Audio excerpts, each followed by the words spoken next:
Depuis tout petit, je me vois là-haut. C'est une plaisanterie. Je sais qu'il y a des risques. Mais imaginez. Le premier vol spatial habité amateur de l'histoire. Je vais rencontrer Alexandre Hibou.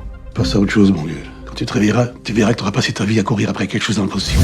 C'est un des plus grands astronautes français. Et lui, il croit en moi, il croit en mon projet. C'est pour parler de là-haut, je suis toujours partant. Ça fait 8 ans que je travaille sur cette fusée. Nouveau travail, enfin à 2 ou 3 détails près. C'est-à-dire, Voilà, prendre des risques, c'est une chose. Penser que tu vas y arriver seul.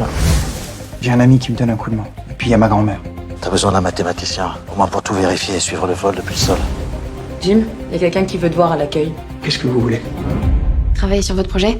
Bienvenue dans notre base secrète. Si à nous 5, on est capable de faire décoller cette fusée, c'est une façon de montrer que tout reste encore possible. À mon signal, tu lances la mise à feu. Ok. 3, 2, 1. Allumage moteur. Et si la fusée explose? Elle explosera pas. Attends, il y a un problème. Isobus! Il est de combien le taux d'échec? 32%.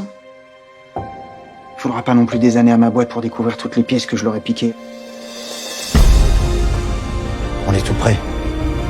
Jim peut réussir.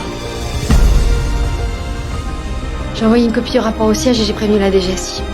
Je suis pas venu jusqu'ici pour qu'on se fasse arrêter à 3 jours du décollage. Fais-moi confiance. Tout se passera bien. Il s'agit de votre vie.